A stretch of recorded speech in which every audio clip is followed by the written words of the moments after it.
Despite the thunderstorm the old man remained seated on the porch. Despite के बावजूद, thunderstorm होता है तूफान, तूफान के बावजूद द ओल्ड मैन जो बूढ़ा व्यक्ति था, रिमेन्ड सीटेड बैठा रहा, ऑन द पोर्च, पोर्च होता है बरामदा, बरामदे में बैठा रहा, स्टेरिंग इनटू द डिस्टेंस, और कुछ ही दूरी पर वो किसी चीज को घूर रहा था, देख रहा था। स्टेरिंग मींस होता है घूरना। Rain lashed the ground around him, जो बरसात थी उसके चारों तरफ, मतलब जहां पे बरामदे में बैठा था उसके चारों तरफ बरसात बहुत जबरदस्त हो रही थी। बट ही डिडंट फ्लिंच, लेकिन उस पर थोड़ा सा भी प्रभाव नहीं हुआ। His eyes cloudily with age, जो उसकी आंखें थी आयु के अनुसार वो धुंधली हो चुकी थी। Fixed on something far beyond the horizon, fixed, fixed का मतलब वो ठहर गई थी होरिजोन पर, कुछ ही दूरी पर। Something only he could see, कुछ ऐसी चीज थी जिसको, कुछ समथिंग, कुछ ऐसी चीजें थी जिनको वो देख सकता था।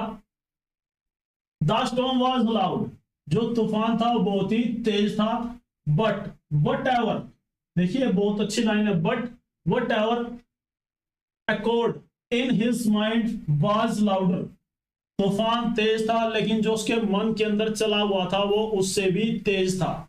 अब देखते हैं इससे question, what can be inferred about the man. What can be inferred, inferred means होता है महसूस होना, निष्कर्ष निकालना, कि व्यक्ति से आपने क्या निष्कर्ष निकाला है। तो देखिए इसका राइट आंसर होगा he was afraid, he didn't notice the storm, he was deep in thought, he ran. इसका आंसर मिलेगा हमें option C, he was deep in thought, वह गहरे विचारों के अंदर खोया हुआ था। Let's see the next sentence.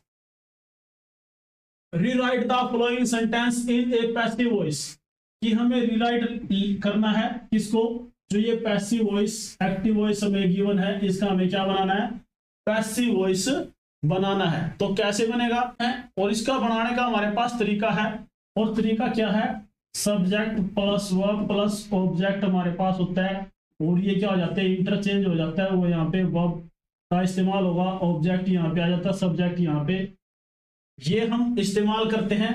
इसके अलावा हम ऐड करते हैं बाय को, क्या ऐड करते हैं, बाय को। अब देखते हैं सबसे पहले समवन इज वॉचिंग अस, तो अस का हमें क्या चाहिए, सब्जेक्टिव केस चाहिए, तो क्या होगा, वी, क्या होगा, वी।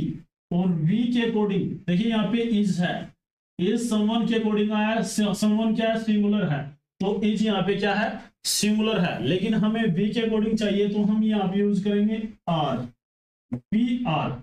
अब देखिए इस एम आर अगर हमें लगे हुए मिले तो इसके बाद हम बीइंग का इस्तेमाल करते हैं एक्टिव टू पैसिव वॉइस बनाते हुए, बीइंग। इसके अलावा यहाँ पे यूज किया जाएगा वर्ब की थर्ड फॉर्म, क्या है, watching, watch, watch, watched, watch, तो क्या होगी, वॉच्ड, वॉच्ड। नेक्स्ट इस्तेमाल होगा बाय, और इसके अलावा समवन। अब देखते हैं किस ऑप्शन में ये गिवन है, तो देखिए यहाँ पे है वी वर, तो ये नहीं हो सकता। नेक्स्ट है वी बीइंग, तो यहाँ पे भी हमारा नहीं हो सकता क्योंकि इससे पहले कोई भी हमें वर्ब गिवन नहीं है। नेक्स्ट है we are being watched by someone, तो देखिए we are being watched by someone, option C is the right answer. Next है हमारा option D, we are watched by someone. तो देखिए इसमें आप इससे देख के ही पता लगा सकते हैं अभी कि कौन सा हमारा आंसर होगा। कैसे लगा सकते हैं, तो देखिए पहला तो हमारा ऑप्शन एलिमिनेट हो जाता है क्योंकि यहाँ पे इज एमआर की जगह क्या दिया गया है, वर को दिया गया है, जो कि हमारा आंसर नहीं हो सकता।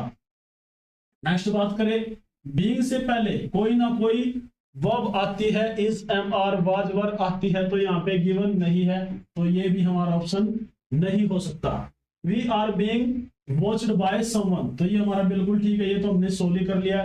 वी आर वॉच्ड, तो देखिए यहाँ पे क्या गिवन है, we are watched by someone, लेकिन ये नहीं हो सकता। क्यों नहीं हो सकता, जब इज एम आर के बाद यहाँ पे क्या इस्तेमाल होगा, बीइंग का इस्तेमाल किया जाएगा, तो ये भी हमारा ऑप्शन कट जाता है। तो option C is the right answer.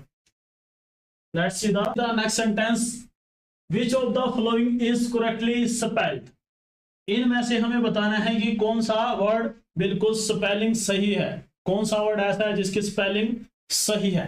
तो देखिए, देखते हैं सबसे पहले INE, इससे बनेगा ये INE। अब देखिए INE यहाँ पे है, यहाँ पे है, यहाँ पे है और यहाँ पे भी है। फिर हमें मिलेगा VIT। अब देखिए VIT कहाँ पे है, VIT यहाँ पे है, VITT यहाँ पे है, लेकिन V के बाद यहाँ पे A है, तो ये हमारा ऑप्शन कट जाता है। और यहाँ पे V के बाद क्या है, A, तो ये भी कट जाता है। VIT और आगे मिलेगा हमें एबल, ABLE, इनविटेबल। इनविटेबल क्या होता है, जिसे टाला ना जा सके, अनिवार्य, जो चीज हमारे लिए क्या हो, जरूरी हो, अनिवार्य है। तो देखिए इनविटेबल, तो हमारी स्पेलिंग ये ठीक है, ये गलत नहीं है। क्यों गलत है, क्योंकि यहाँ पे 2 T गिवन है।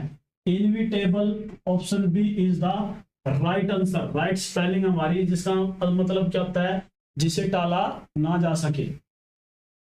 Fill in the blank with the correct tense, कि हमें एक fill in the blank given है, जो क्या करना है, उसके अंदर हमें टेंस फिल करना है। अब देखिए यहाँ पे, by the time we arrived the show dash starts, will start, has started, had started.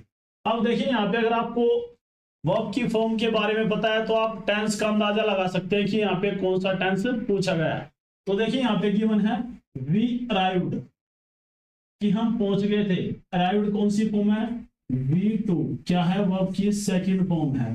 तो देखिए यहाँ पे कैसे पता चलेगा कि ये आएगा या ये आएगा या फिर ये, तो इससे पता चलता है वर्ब की फर्स्ट फॉर्म के साथ एस और यस एकमात्र टेंस हमारे पास, वो कौन सा है, प्रेजेंट इंडेफिनिट, जिसको हम सिंपल भी कहते हैं, उसके अंदर लगती है। तो ये देखिए पास्ट में, और ये क्या है, प्रेजेंट इंडेफिनिट में है, तो ये का ऑप्शन कट जाता है हमारा।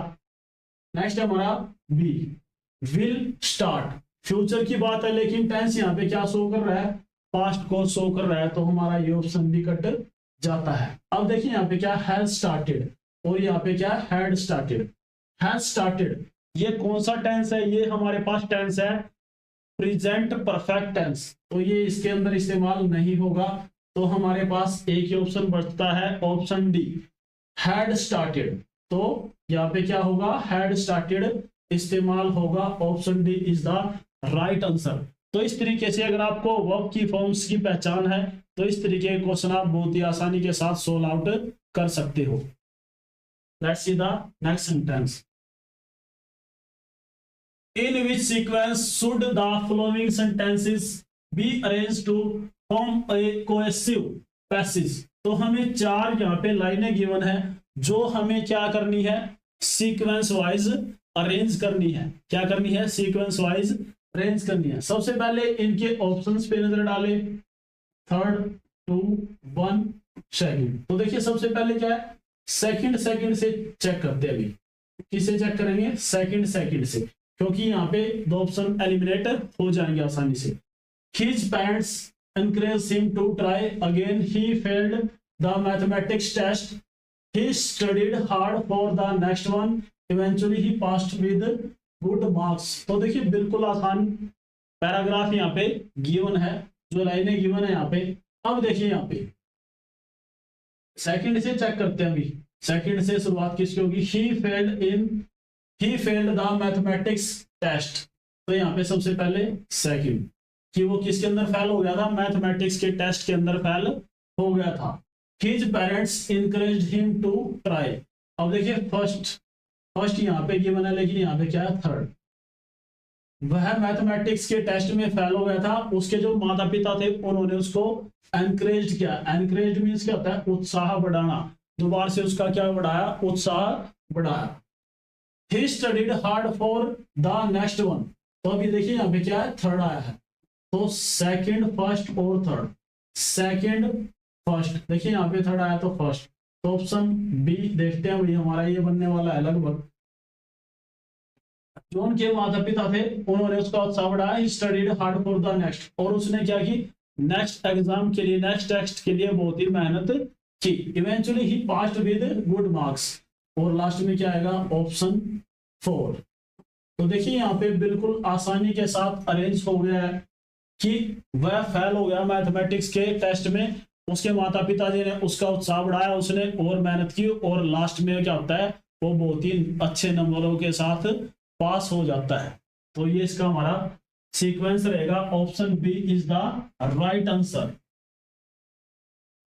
हमारा नेक्स्ट सेंटेंस है, identify which part of the following sentence has an error. तो हमें एक सेंटेंस को 4 पार्ट्स के अंदर डिवाइड करके दिया हुआ है, तो इसको देखते हैं कैसे सोल्व करते हैं। If I was you I would not ignore the warning at any cost. अगर मैं तुम्हारी जगह पे होता तो किसी भी कीमत पर मैं उस चेतावनी को अनदेखा नहीं करता। ये हमें क्या गिवन है, एक कंडीशनल सेंटेंस गिवन है, और इस कंडीशनल सेंटेंस को हम कैसे सोल्व करते हैं वही देखते हैं। इफ आई वाज यू, तो देखिए एरर कहां पे है, पहले ही पार्ट्स के अंदर एरर है, तो इसके अंदर क्या इस्तेमाल होगा, इफ आई वर, वाज की जगह क्या इस्तेमाल होगा, इफ आई वर,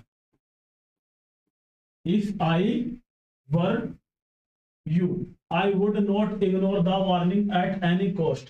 तो यहाँ पे बताना चाहता है कि अगर मैं तुम्हारी जगह पे होता, जब भी हाइपोथेटिकल कंडीशन के सेंटेंस होते हैं, जैसे if I were A bird I would fly in the sky, तो इस तरीके के सेंटेंस होते हैं, उसमें आई के साथ क्या इस्तेमाल होता है, वर का इस्तेमाल हम करते हैं। तो option A is the right answer. Let's see the next sentence, which of the following best describes the phrase throw in the towel। तो थ्रो इन द टावल का हमें क्या बताना है, एक फ्रेज बताना है। तो देखिए टू विन मीन्स क्या होता है, जीत जाना, क्या होता है, जीत जाना। टू गिव अप मीन्स क्या होता है, त्याग देना। टू सेलिब्रेट का मतलब उत्सव मनाना, आनंदित होना। टू क्लीन अप का मतलब साफ सफाई करने से, सफाई से रिलेटेड इसका मीनिंग आता है। Throw in the towel means क्या होता है, टू गिव अप, त्याग देना। अगर आप तौलिए को फेंक देते हो तो इसका मतलब क्या है, उसको अपने से दूर कर देते हो, त्याग देते हो। Let's see the next sentence, change the following sentence into direct speech. हमारे पास नरेशन का एक सेंटेंस गिवन है, उसको हमें चेंज करना है। She asked me if I was fine. तो देखिए इसको ऑप्शन चेक करते हैं, बहुत ही आसान गिवन है, और अगर आपने ऑप्शन को अच्छे से देखा है, अगर आपने ऑप्शंस को बहुत ही अच्छे से देखा है, तो ये सोल्व करना बिल्कुल आसान है। कैसे, देखिए सी आस्क्ड मी, देखिए ये देखने की भी जरूरत नहीं है, यही से सोल्व हो जाएगा, इससे इतने में ही सोल्व हो जाएगा। ये कैसे होगा, अब देखिए अभी she asked me, she asked, she said और सी आस्क्ड। देखिए यहाँ पे क्या है, आस्क्ड मी, यहाँ पे देखिए she asked me, she asked, she said और सी आस्क्ड। देखिए यहाँ पे ऑब्जेक्ट है, और लेकिन यहाँ पे ऑब्जेक्ट एक में है, यहाँ पे ऑब्जेक्ट नहीं है, यहाँ पे भी नहीं है, और यहाँ पे भी नहीं है, तो इसी से सोल्व हो जाता है। लेकिन एक और तरीका है अभी यहाँ पे चेक करने का, क्या है, अगर हमारे पास नरेशन के अंदर इज एंड आर है, तो उसको हम चेंज किस में करते हैं, वॉज या फिर वर के अंदर चेंज करते हैं। फिर दूसरे तरीके से हम चेक कर सकते हैं, कैसे कर सकते हैं, हमारे पास एक फॉर्मूला आता है SOM, first person, second person और third person. First person change होता है सब्जेक्ट के अकॉर्डिंग, सेकंड पर्सन चेंज होता है ऑब्जेक्ट के अकॉर्डिंग, और जो थर्ड पर्सन होता है वो रहता है नो चेंज। क्या रहता है, नो चेंज। अब देखिए यू क्या है, यहाँ पे हमारे पास सेकंड पर्सन है, और ये चेंज किसके अकॉर्डिंग होता है, ऑब्जेक्ट के अकॉर्डिंग। यू का जब हम कंपैरिजन किसके साथ करेंगे, मी के साथ हम इसका कंपैरिजन करेंगे, तो इसका सब्जेक्टिव केस यहाँ पे निकल के आएगा आई। क्या आएगा, आई। तो इस तरीके से हम इसको बहुत ही आसानी के साथ सोल्व कर सकते हैं। तो option A is the right answer. Let's see the next sentence, what is the antonym of ambiguous. Ambiguous means क्या होता है, एम्बिगुअस दोहरी सोच वाला, जिसका मतलब अर्थ रहता है दो से, कहीं ना कहीं इसका मीनिंग किससे रहता है, दो से। एम्बी मीन्स क्या होता है, बोथ। देखिए यहाँ पे एक रूट वर्ड गिवन है एमबी, क्या है इसका, कहीं ना कहीं मीनिंग रहता है बोथ से, बोथ से कनेक्टेड है। बोथ मीन्स क्या होता है, दो, दो या दो से अधिक। अब देखिए ये क्या होता है, दो या दो से अधिक इसका मीनिंग रहता है। अब इसको देखते हैं, VAGUE, वैग्यू, वैग्यू मीन्स क्या होता है, जो धुंधला प्रतीत होता है, जो साफ दिखाई नहीं देता। अनक्लियर, अनक्लियर का मीन्स क्या होता है, जो हमें साफ दिखाई नहीं देता, ये भी नहीं हो सकता, ये भी नहीं हो सकता। ऑब्सक्योर, ये भी कहीं ना कहीं किससे रहता है, जो चीजें अच्छी साफ प्रतीत ना हो। तो हमारा राइट आंसर होगा option D is the right answer. Definite क्या होता है, डेफिनेट। एम्बिगुअस क्या होता है, दोहरे अर्थ वाला, जिसके कम से कम दो मीनिंग हो, दो से ज्यादा भी हो सकते हैं। और डेफिनेट क्या होता है, जो बिल्कुल पक्का स्टिक एक ही हमें meaning they. Let's see the next sentence. Which of the following describe a person who speaks many languages? सबसे पहले हमारा ऑप्शन ए है बाइलैंग्वल। बाइलैंग्वल मीन्स क्या होता है, जो दो या दो से अधिक भाषाएं बोल सकता हो, जो दो या दो से भाषाएं अधिक बोल सकता हो या फिर जानता हो, ये कहलाता है। तो ऑप्शन ए हमारा नहीं हो सकता। मोनोग्लोट, मोनोग्लोट, मोनो भी हमारे पास एक रूट वर्ड होता है। मोनो मीन्स क्या होता है, एक, जो एक ही भाषा बोल सकता हो, तो ये भी हमारा ऑप्शन नहीं हो सकता। ट्रांसलेटर, ट्रांसलेटर क्या होता है, जो ट्रांसलेट करता है, हिंदी से इंग्लिश में बदल देता है और इंग्लिश से हिंदी में बदल देता है, तो ये भी हमारा ऑप्शन नहीं हो सकता। और नेक्स्ट हमारा पोलीग्लोट। पोलीग्लोट मीन्स क्या होता है, जो बहुत सारी भाषाएं बोल सकता है। पोली मीन्स क्या होता है, बहु, बहुभुज। जैसे पोलीगन आपने सुना होगा, तो क्या क्या लगता है, बहुभुज। तो पोली, पोली एक रूट वर्ड है जिसका मतलब क्या रहता है, बहुत सारी चीजों से रहता है। ग्लोट मीन्स क्या होता है, भाषा, जो बहुत सारी भाषाएं बोल सकता है, वो क्या क्या लगता है, पोलीग्लोट।